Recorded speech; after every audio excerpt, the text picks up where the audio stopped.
Hello, everybody. Saturday. How you doing out there? Let's see if we can get some better lighting. Whoa, that's too crazy. That's in my face. Oh, there's Emmanuel. Let's see, get him in here.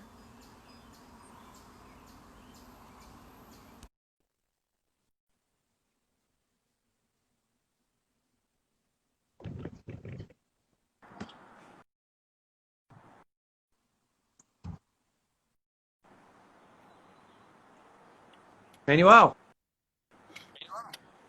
Hey, Pete. can you hear me? Yep, there he is. Let me get this where I need to get it to. How are we doing? I'm feeling better. That's good. I was starting to worry about you. I bad food. Just it's it happens now and then, and it's not pleasant when it does. No, I can't imagine it would be. Yeah, it's uh my goodness. Um I didn't send you kind of our my plan three questions where I thought we'd um kind of rant a little bit, but really talk about the Okay. region. Um Everyone kind of knows about the grape a little bit, but obviously the producers, and then obviously we're going to talk about the wine. Get you set up over there. Get my Yeah. thirst quencher. All right. Here we go. All right, cool. You all situated now? I believe so. All right, great. Well, welcome everybody. Another installment of Wine and Three. I am Pete, founder of North Shore Nosh and other Nosh entities, food and beverage lifestyle brand. And also joining me is Manuel Montevecchi. He is my wine guy at Total Wine in Danvers, Massachusetts. He has been selecting two wines for us to pick over the last couple of months here. He's picked some winners, some interesting ones. And we basically have a conversation around, particular items, but usually three questions are involved, but questions about the producer, the grape, the region, maybe the country, and then we geek out a lot. So I hope you can stand us for that. But so we're going to get started here. So probably the best thing to do is I'll let Emmanuel kind of take it from here about about the regions where he picked these wines, and then he's going to talk about the wines a little bit. So All right. Okay. So this one here, let me get it. As you can see, the yep, label, I chose it specifically, well, for the region as we know, but the label as well. yep, We, as kind of a consumers, retro look, right? yeah, exactly. Yeah, Retro look. We as consumers kind of yep, look at labels. This one's kind of eye-catching. Erica. yep, Erica is Erica Crawford, Kim yep. Crawford's wife. So we That's got right. this in probably about a month ago. Mm-hmm. I haven't had a chance to try it, but in any case, this is once again, this is a New Zealand wine. Yep. So um, we have talked about some of the New Zealand style Sauvignon Blancs, in our previous Yeah, videos. they're known for their aggressive qualities is really kind of how I would be fair to say. Yeah, yeah, that's fair to say. Absolutely. I mean, they're yeah, there's a lot to offer, and right away on the palate, Hmm. Whereupon we look at this one, which is another interesting label. Yeah, this one Okay. actually, it took me like because I'm such a moron sometimes. It took me like Uh, a few we times to all read can the be. label, and I didn't realize that the actual name is the actual English transliteration for the French. Yeah, that's right. Exactly. Yeah. It's ou patou, Yeah. Oh, not ou Patu. paturi. It's ou Patu. patou. Yeah. That's right. Yeah. So I chose it for that too because it's a little goofy. It's kind of silly. Um. It's summer, So right? Summer, yeah, summer whites. That's right. Got it. Um, And yep, go ahead. yeah, no, I was just gonna say. So this one, this is from Loire Valley. Remember we Mm-hmm. featured Loire Valley. We did some That's right. talk a couple weeks ago. The Yep, white Bordeaux's. exactly. And I So, actually I took your advice and I actually came up with some maps, but I don't think we're going to be able to like look at them really well. But I'm going to all right. try. Well, it's a work in progress. It's a work in All progress. right. So I don't know if you can see that. See that big arrow? That's where this wine comes from. That little purple thing above it, the Opa-2. It's right off the Loire Valley. It's actually not on the river. It's on a different river, the Okay, Van. there we go. Um, so there you go. I didn't think this would come out. I mean, the letters are backwards, but at least you got that aspect of it. Um, and then I know on the New Zealand one, because not everyone knows New Zealand's geography, but this one, you see Marlborough is on the South Island. It's on the northern part of the South Island. Um, so how about that? I came through with the maps. Looks pretty good, Pete. Looks all right. Old dog can learn new tricks, right? Oh yeah, constantly learning. You got to work the muscle. Yeah, exactly. Exactly. And then let me just piggyback off of what we just talked about. So Loire Valley, as you saw on that map, it's a pretty wide area. And common grapes over there are Muscadet, Chenin Blanc, and really the Sauvignon Blancs are really the two main areas people know about or has a relatively good idea when they hear about it is Sancerre and Pouilly Fumé. Those are dry Sauvignon Blancs. It's definitely a different flavor profile. So that's one thing to know about the Loire Valley. And then the other thing that I learned about with the Hopa 2 is that's a newer appellation. They were just awarded that, well, not newer, well, newer in terms of France, but that was awarded that appellation in 2012. So it's been about 8 years. That area has been ravaged since Roman times by wars and phylloxera, but eventually they came around to recover and actually were granted this AOC status, which I think is going to help them a lot. So now, do the people listening? I know we've had a couple people join in at least. yeah, Phylloxera. Do they know what that is, Pete? You want to explain that? no, it's a bug. It's a Okay. bug that Well, eats. yeah. Yeah. I should know my history in the phylloxera, but it's basically a bug that wiped out a lot of vineyards. I think it was in 1600s, if I'm not mistaken. Yeah, roughly. Yeah, roughly it was. Yeah, and they had a real hard time, especially in France, with it. But Absolutely. they somehow survived, and we can talk phylloxera some other time. I'll show you the actual bug, but Cool. All right. Yeah, we can do that another time. Yeah. yeah, exactly. And then and in terms of New Zealand, we talked about how aggressive their Sauvignon Blancs are. The really high acidic, kind of flavor profile. The other thing too is that most of their production and most of their region is Sauvignon in the Marlborough region. So, over 50% of what they produce in New Zealand is that wine. They make other wine, obviously, but this is what they are known for. And obviously, this is probably why Emmanuel picked it, because we did talk about New Zealand wines last time. So, but I will now let the floor to Emmanuel, and we can talk a little bit about the wines he actually produced here, and then we can do some tasting here. All right. So I was trying to get some more information about the Erica. I actually contacted it was taken on by Constellation. Constellation's a huge company. It's a conglomerate, which has Yep. other smaller wineries. Didn't they took over Kim Crawford, right? Yeah, I thought they exactly. took over Kim Crawford. Okay, Yeah, took over Kim Crawford. Yeah. Yeah, they sold it for they made $50 million, and they were on a non-compete for a while. Right. And now right. Okay, and you should explain the difference between Kim Crawford and Erica, because people don't know some of the intricacies of what makes those two different. So. Sure. So Kim Crawford is pretty much a household name when it comes to Sauvignon Blancs. When people think of New Zealand, it kind of goes hand in hand with what people kind of gravitate towards. Erica, Yep. as I said, Erica produced this wine. Erica is the wife of Kim Crawford, where, as we said, the labels, I don't know. Like I said, I want to get more information about it, but they didn't get back to me.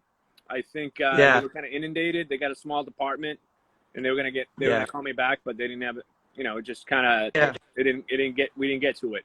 But the label is kind of interesting. It's very unique. Yep. And as we've talked about many times, and what we're about here, is the non-biases. But that's definitely eye-catching. Exactly. And the other thing too that people don't know is Kim Crawford is a virtual winery. They don't own anything. They basically, it's called a virtual winery. So they basically source their grapes from other growers.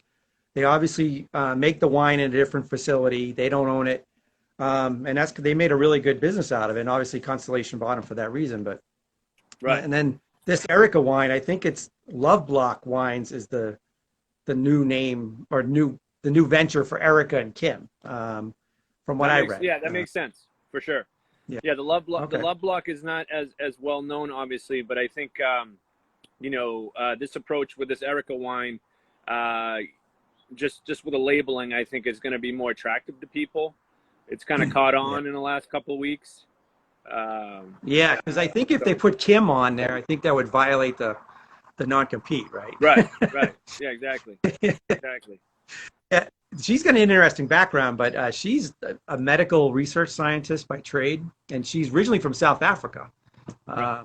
And I guess she met Kim, I don't know, years ago, and he dragged her over to New Zealand, and that's how they got started. So, well, there you have it. There you go. More geeky stuff for you guys to know. All right. And then, all right. Well, I guess maybe we should try that one first, right? Yeah, let's do it. Yeah, let's do it. All right. I like the Erica story. It's very interesting. Yeah, we're storytellers here, we like to have a little background. Yeah. It's a little chilled, warm, but that's a nice color, like a darker straw, maybe. All right. Oh, definitely like a passion fruit. I don't know. Yeah, I mean, it's got some definitely citrus. straw. Yeah. Maybe more grassy. Herbaceous, I guess, is the funny name of that. That's the right word. Herbaceous. Herbaceous, yeah. Yeah, it's very floral. I can't pick the flower out, but it's very nice on the top end. Like I said, I for first-time viewers, I always talk about smelling the top of the rim and then smelling the bottom and then smell it at different points and see if you can catch different aromas or bouquets off of this. Yeah, absolutely. You want to get the olfactory, you know what I mean? That's the first, transmission, of what the profile, the bouquet of the wine has to offer, right? So. Yeah, exactly. Yeah, I'm just getting that nice fruit on that bottom. I love it. Oh, wait a minute. What's that smell? Oh, killing me. It's not tangerine. No. Oh, it's definitely a citrus. Yeah, it's a citrus. It's like a hint of citrus, something like that. Smells great. It's definitely makes you want to drink it. Very inviting, very approachable. Yeah. Doesn't well, I've had New Zealand Sauvignon Blancs before, and they're usually in your face a little bit. This one is not. It's very elegant, mild. All right, ready to swill this down? Let's do it. Or sip it.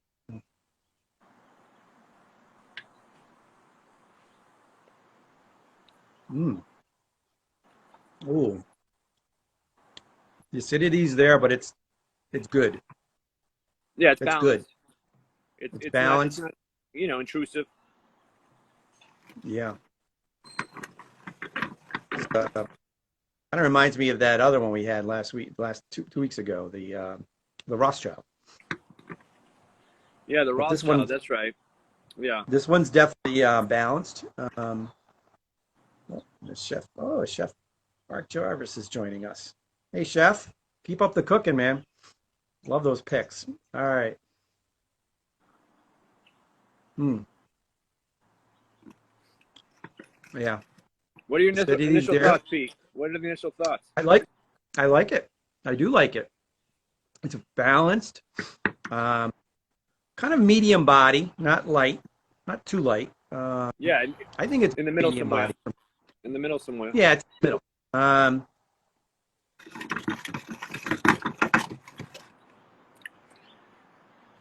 and I can't gauge the alcohol, but I don't think it's that much. But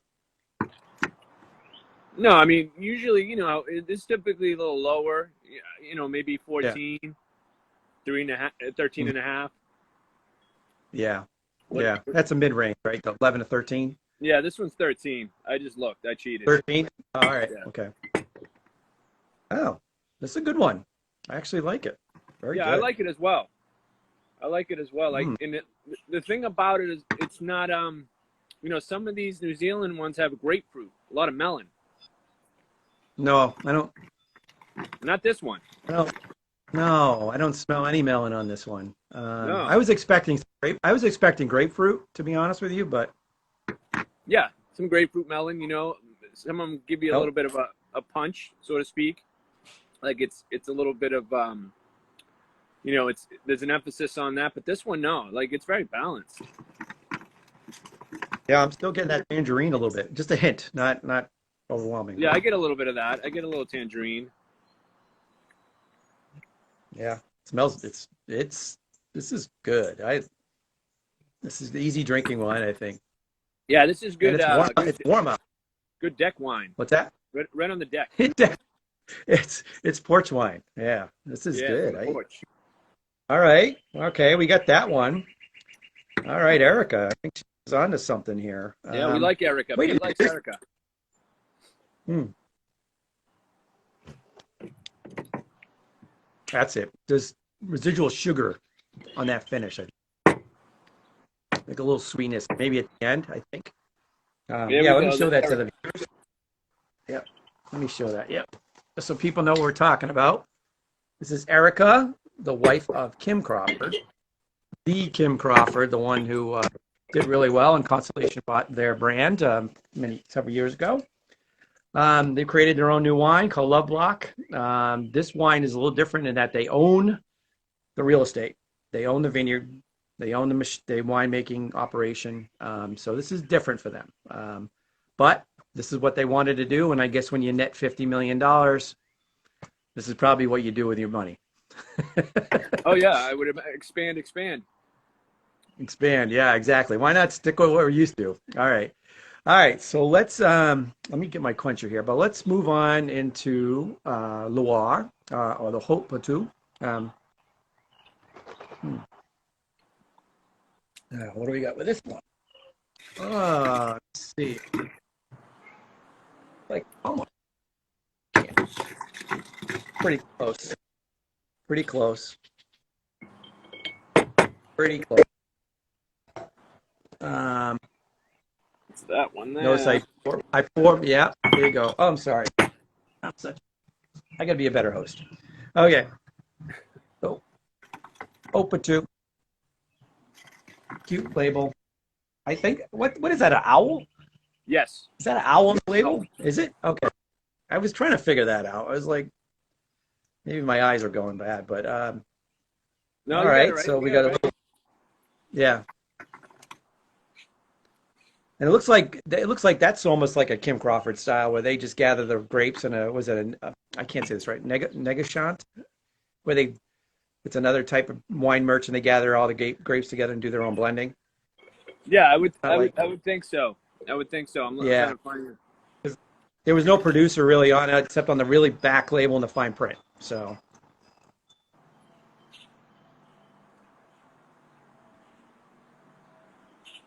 Yeah, no, this one reads that it should be served at about 46 degrees to about less than 50. So it okay. should be really chilled. Yeah, mine's kind of chilled. I took mine off 15 minutes ahead of time, so I gave it a little bit of 5 minutes of less warming time. Very good stuff. Cool. All right, so now I want to hear your take on this one. This one's aggressive. This one's like smack me in the nose, knock me down, bloody me a little bit, but Well, that's not as elegant as the other one. well, we're gonna see. We're gonna see, okay? All right. Because I chose this one specifically because it can be a little bit off-putting, but we're gonna give it a couple minutes and then we'll try it. And I want to see what you think because I've already had this wine. In fact, this is Nolden's favorite wine. I was trying to get Nolden on this little segment with us, but we were having some technical difficulties because he's a big proponent of this wine. You know, Okay. it's in his wheelhouse. Well, as we've discovered, some of the off-putting aromas and bouquets have misled us on the wine, and they're actually pretty good That's wine. right. That's right. I'm smelling all kinds of stuff with this. This one's a little more complex. I think I'm gonna just go on a limb, and I'm gonna say I think you're gonna find this one a little more elegant. This is gonna have some more elegance behind it. Yeah. I can't pick out the fruit on this. Oh, it smells like not grass, not lilac either, but what does that smell? See, I'm learning, folks, just like you guys are. Huh? I don't know. You know, I mean, it's more. It smells like fresh. I don't know, like a honey. It's very faint, but like a honeydew melon, maybe. That's what I'm getting a little bit. Or like a overripe honeydew melon, maybe. All right, overripe. Okay, overripe. Because, you know, it's on the edge of smelling like crap, but it still smells kind of perfumey. Yeah, perfumey. It's on like the cusp. Yeah. All right, let me take my sip. All right. See if I first. agree with you on it. All right.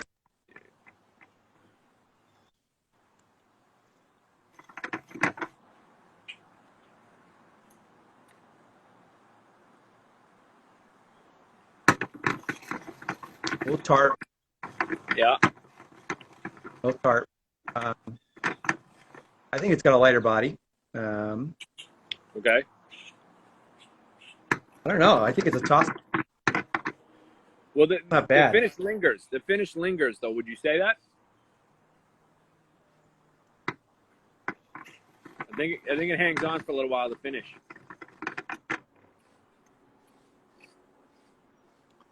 I don't know. There might be more alcohol in this. I'm not sure, but I don't have any kind of residual sugar on the back end. Yeah. Yeah. This one's a little bit less. This is 12 and a half. Yeah. Well, maybe I'm picking. All right. Maybe I said maybe, so don't hold me to that, folks. Yeah, see, I'm learning. Fair. That's fair. I said maybe. You did. You absolutely did. You're qualifying that statement. I think it's that tartness that throws me off just a little bit. Not by much. But I think well, at least pairing back with that.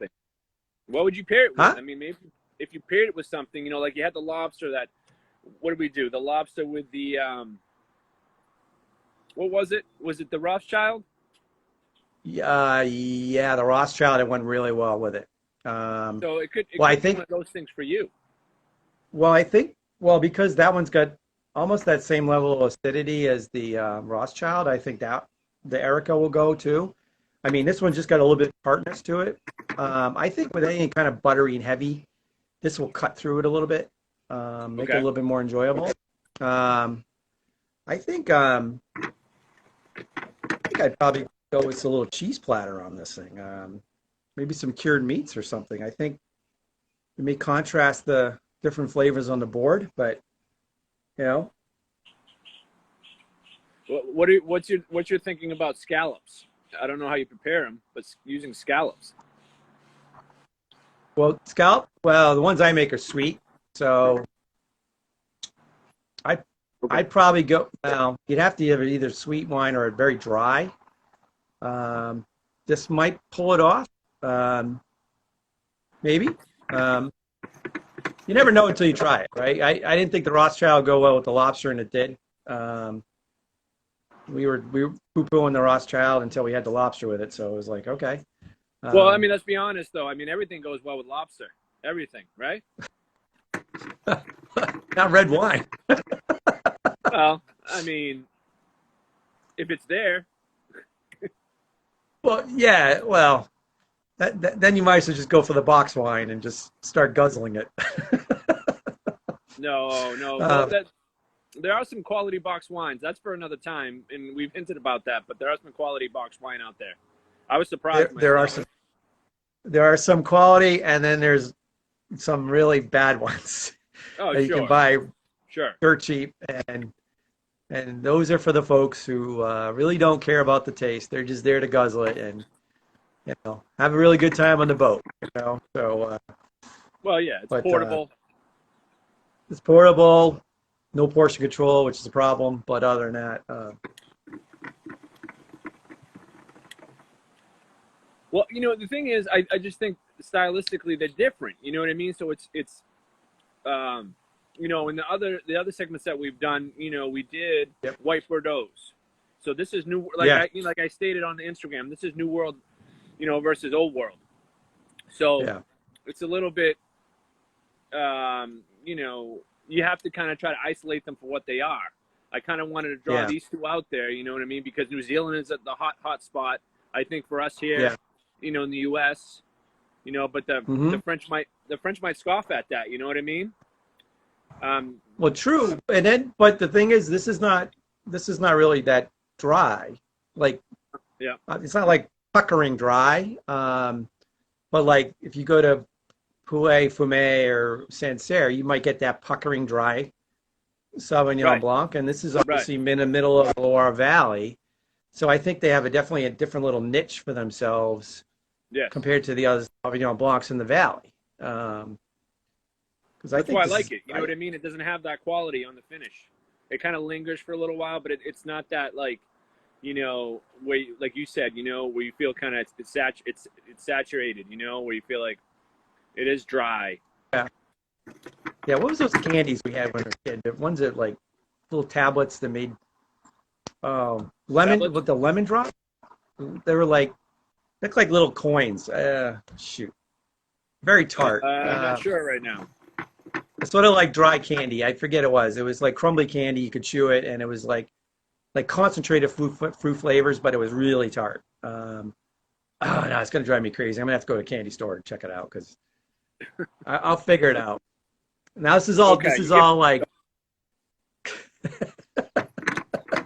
you get back to me on that. you know, You get back to me on that. yeah, I will. I will. I'll show the viewers what I'm talking about when I find it. I saw it. I just saw it in the pharmacy the other day, and I'm like, remind me as a kid. But that's what it reminds me of. It's not as concentrated food flavor, but it's that tartness. Okay. It's that tartness on the back end. It's not a bad wine. I like it. So it's I know you and I have disagreed on some other wines, but those were clear disagreements. Those were Right. like, I Right. like this one, you like that one, but this one's like on the edge of wiping out Erica here. But I do like the Erica one. No, the Erica's a good but wine.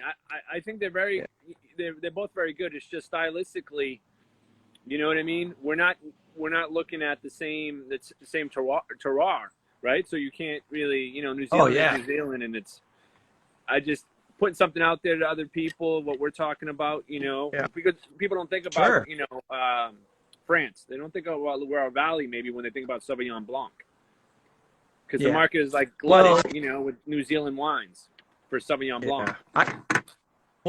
Well, for me, Loire Valley means Muscadet. Because for me, Muscadet goes really well with all the seafood I serve on Sure, particular sure. nights, so like shellfish and stuff like that, or Muscadet, Sèvres, Maine. And then maybe if I do Chenin Blanc, but then again, you run into different residual sugar levels, and you may find a stinker now and then. But I typically don't gravitate toward French Sauvignon Blancs. It's just Right. not, they're too dry.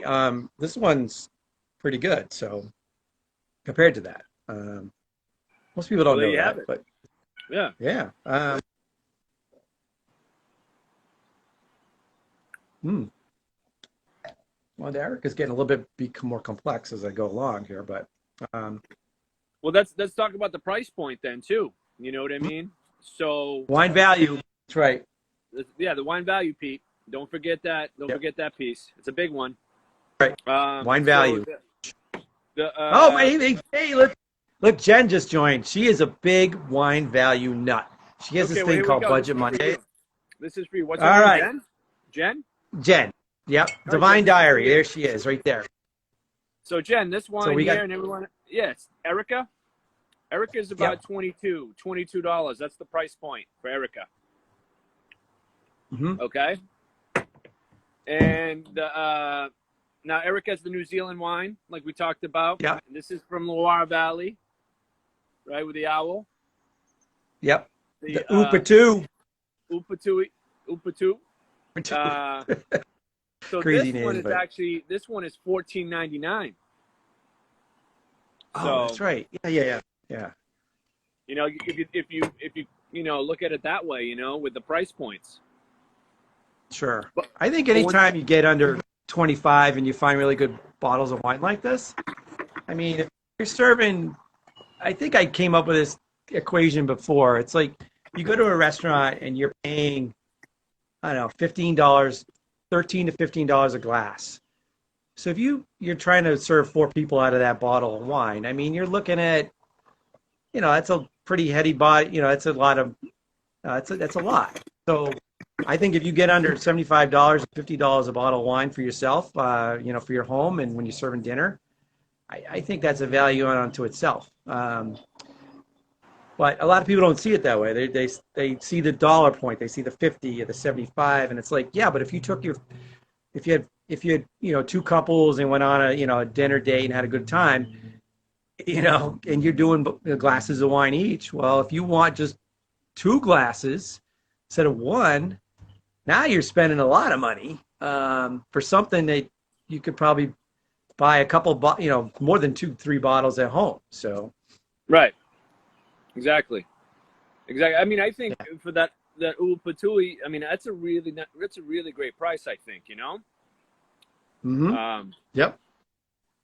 looking at it And that way, I mean, I think going above the $20, and I get it because the Erica is, it's coming from like you said, Love Block or the Kim Crawford, from that pedigree. mm-hmm. So Yep. you're gonna pay a little bit more, because Sure. the brand, maybe. Yep. Well, she's leveraging what they did at Kim Crawford. Right, right, And obviously they have that ability to mark it up a little bit. People pay it. sure they will. And they back it up. If the wine's great, then people will keep buying it at that price. They don't care. Um, they see the Erica name and they know if they know it's Erica Crawford, then they go, oh, of Kim Crawford, like, oh wow, what are they doing now? Let's buy it. Sure. And then the Opatui, that's an interesting one. I don't think anybody knows about that appellation, but I think a lot of people start paying attention to it because it's not that dry Sauvignon Blanc you used to see in Loire Valley. It's definitely different. It's got a little bit more tartness to it for me, but other than that, I think it's a really strong wine. So let me see if this is it. Yeah, this is the Erica. As you can see, that's kind of a darker straw. This is the Opatui. It looks almost kind of the same. Emmanuel picked himself some good wines here for us to try. As he mentioned, these are really good values, sub 25. I did the mix 6, of course. I had to. Sure. Had to buy. Why wouldn't you? Why had to wouldn't buy you? my. Yeah, exactly. I had to buy the 1,000 lives to, round it off. That. You can't get off of that. $6.99. I mean, come on. Like, why not? No, that's a gimme. That's a gimme. It's a layup, just like the Mysterio. Yeah, the Mysterio Malbec. Yeah. Oh yeah, Mysterio. We're sold out of Mysterio. We've been sold out for over a week. Wow. Okay. Yeah.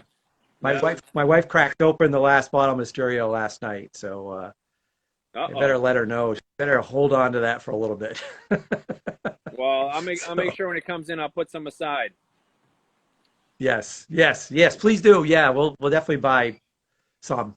You know, I can't tell you how much, but some. Enough to get us by. But so I don't know if you had any questions out there, but I didn't know if we want to talk any geek stuff. Like I said, I didn't have a dinner planned for this because I wasn't feeling well, so I wasn't quite sure I was going to eat. So, but a nice dry wine. I would love a cheese board with this. I actually am going to do that tomorrow. There you nice go. Cheese and there you go. charcuterie board. I'm going to mix a little jelly in it and some grapes and play around with the flavors a little bit, and then have some pickles. Little gherkins, which are really nice to have, and then see what it comes. See how I like it that much. But I think that's going to go well. I think the Erica will go. I think the Erica is going to go well with chicken. To be honest with you, I think it's. Oh yeah, not as aggressive. Absolutely, I concur with that. Oh yeah, yep. And as for the scallops, I'm not sure, but I'd love to see you try it. I know you guys cook over there. I know Gabrielle probably cooks over there. So, oh, we got a question. That I don't know. Yeah. Well, the Omaka Springs, I've had trouble finding that. That's very nostalgic for us, for Gabrielle and I. Omaka Springs is from New Zealand, but I can't seem to find it. We had it many years ago, and so it's kind of near and dear to us. But it was a great wine. We were having great memories during that time when we were drinking it. There you go, babe. Omaka, I don't know. We'd have to have Omaka here, and I don't know if I can find it. So that's in the Montevecchi Ring of Honor, that wine? Yeah, it's in there, I think. Sure. Yeah. Oh yeah. Yeah. Yeah. Well, absolutely. 1,000 Lives are in there. The Mysterios in there. Our Pure Pan Suave's in there. Can't get enough of that Suave stuff. But other than that, it's Pure Pan's always come through. But a lot of summer whites out there, folks. There's so many options. We talked about this last week. There's probably like 10 or 12 different regions that make great summer whites. There's definitely more summer options than there are reds. Doesn't mean there aren't any. It just means there's a lot more white options. So, and I think you really are shooting for that light body, especially when it's warm. You really don't want to, and you don't want the lighter alcohol. You don't want to go crazy unless you want to make sangria. Well, God bless you. But so I think what we've talked about a lot is the summer whites, and I think Manuel's come through again. Really good stuff here. I'm gonna keep trying with this one. Yeah, this is good stuff. So I wanted to put this piece in. So the Erica, and we talked about bottles, shape of bottles and how bottles were created. If you look at the punt, look at the punt. It's got like a little bit of, look inside there. It's got like a divot. I noticed that. Did you see what I'm talking about? I see a middle finger in there, but just kidding. It's got like a little notch. It's got like a little notch in there. You can't really see it there, but. And it's got like a symbol in there.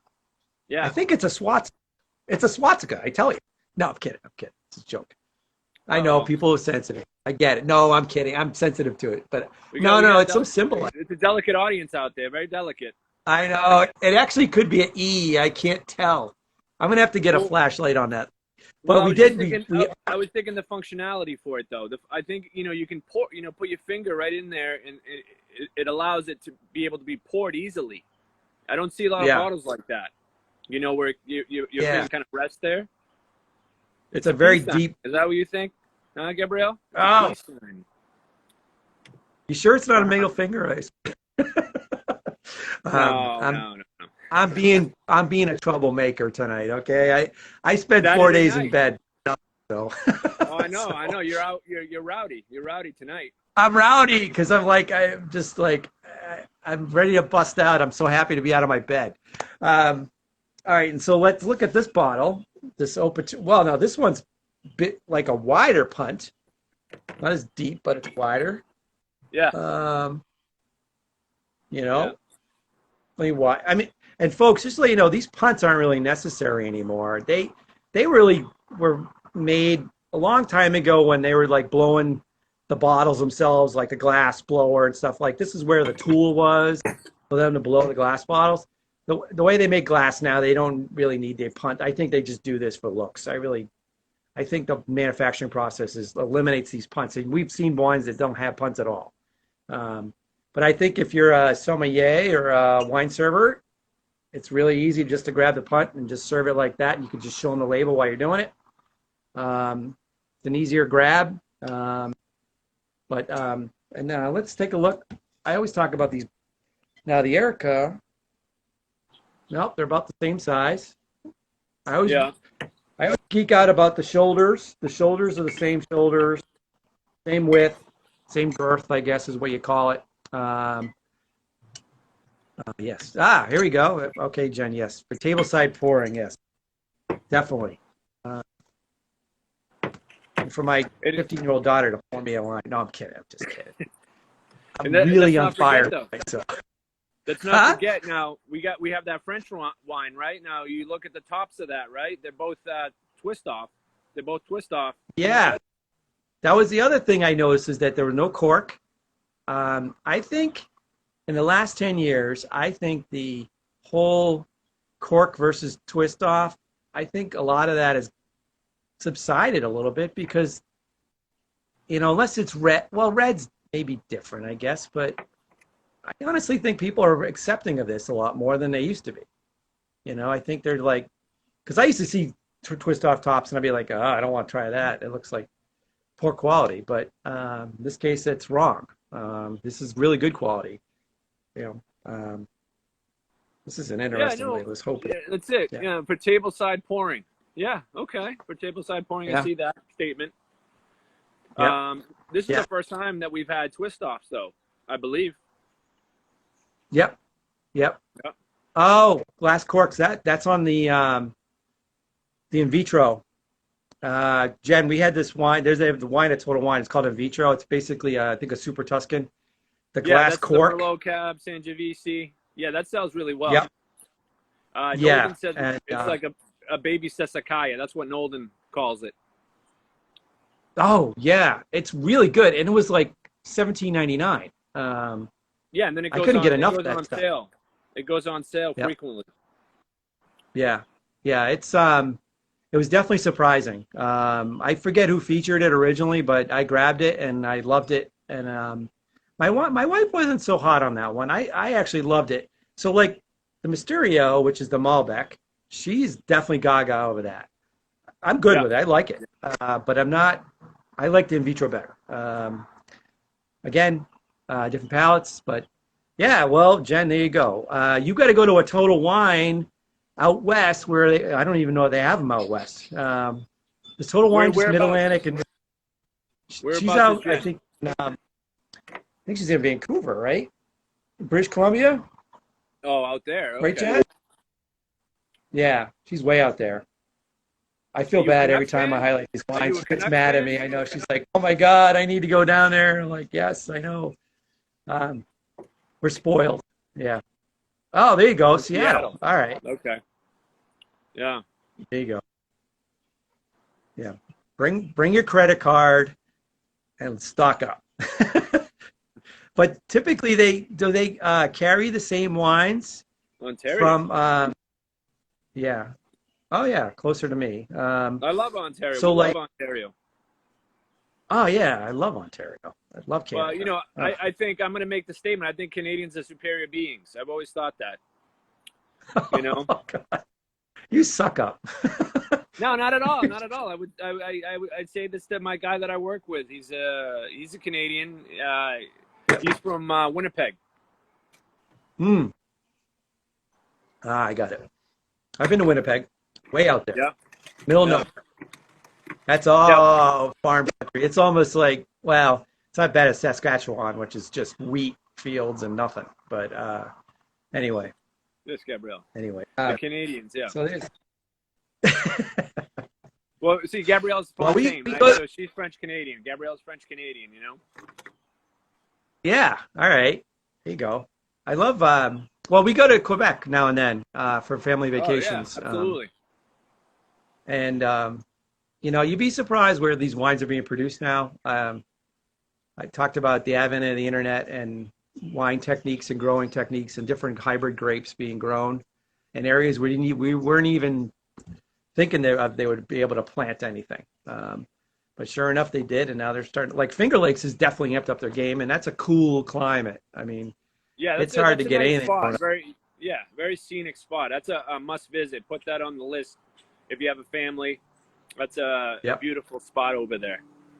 Oh, so Yeah. I'm sorry, Pete. So back to what you're saying about the wine selection in different stores in different regions. Is that what you were talking about? Yeah, I And wanted to know like what you carry in Danvers. Would Jen be able to find something in the same thing in Seattle, or they differ a little bit? I would think they would differ quite a bit. It's just the distributors and the reach of the vendors. You know, it's different. It varies. It varies even from, say, like the store that's in Natick to the store that I'm at, because they have different. They pull it from different sources. So Oh, that's why it can be like a Natick may have a wine that we'll have a wine that we don't carry, and it can be vice versa sometimes. yeah. Well, I've been to the Burlington one, and I know Burlington sometimes carries stuff that you guys don't have. Yeah, that's But true I too. think that might be a timing issue. I think in some cases because I think some people gobble up certain wines more than others in Danvers. So, um, but it's good to know. I think people don't realize that not like because Total Wine's a chain, and they don't have like a big nationwide buying program where every store is identical. It doesn't work that way. Um, Right. I think people need to understand that and realize that because they're not, other chains obviously are different and franchises are different where they're like everything's exactly the same.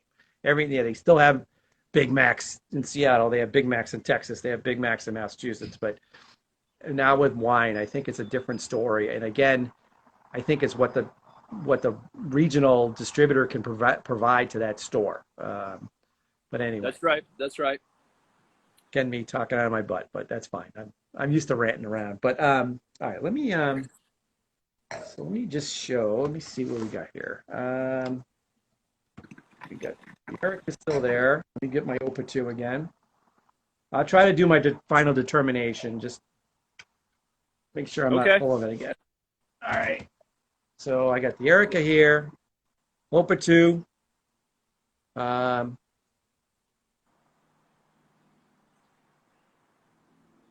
yep. Hmm. That's good. That's really good. I like that one. She did really good with that wine. I didn't even look at the vintage. What is the vintage on that one? It's the same vintage. 2019. Yeah. It's 19. Wow. That's really brand new. That was, well, they're obviously in Southern Hemisphere, so it's different. Um, Right. hmm. You know what? What's that? This is a little bit more chilled than my last glass. Okay. That tartness goes away a little bit. Um, I definitely agree with your recommendation. Get a little Yeah. chillier That's at what it says. Like, 45. yeah. Yeah, It states yeah. it on the label itself, on the back of the label. It states it. You know. Well, Which is cooler. Which is cool. I wish Nolden could chime in. You know, because I really wanted to get him involved, but we'll get him involved in one of the other segments. yeah, he knows his stuff. You know what? This is better now. I actually like this better now. Mm. It's still a toss-up. I still am leaning to the Erica, but this is better, a little chillier. The problem is, like, unless I stick my Insta thermometer in here, I'm not going to monitor temperature. The average consumer can't do that. But you can try. Well, I don't know if I. what I would think is you'd have to get that ice chilled. Like I'm talking, stick it in a pool of like ice water. Yeah, You know what I mean? yeah, Let that sit in there, and like have a glass. Keep it in that chilled water. yeah, You know, and keep it at that temperature. You know, because once you take it out and it sits on, if you're having it on your deck, you know, you're chatting, Patio. spending time, then it's going to warm up a Yep. little bit. Yeah, you're right. That's my thought. Well, I don't know if people know this, but Total Wine has this really cool device how they chill wine. It's like a circulating ice bucket, and they chill the Yeah. wine for you. So on that, is there a temperature gauge on that one?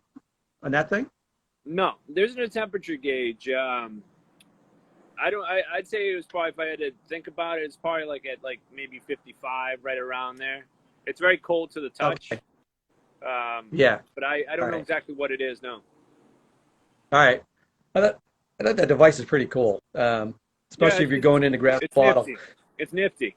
Yeah. It is nifty because I think people want to come in and grab a bottle if they're going for a picnic or, going out for a date, or if they're going to a BYOB restaurant or something like that and they want to bring a chilled bottle of wine. Exactly. That's the last thing you want to do is bring a warm bottle of white wine. It's especially if you're going to serve it. It's like, oh, wait a minute. We can't have appetizers. We got to chill the wine down. Hold on, everyone. Don't eat. Right. But right. And you don't want to put an ice cube in there. That's kind of a faux pas. You don't want to put an ice cube. This isn't White Zinfandel.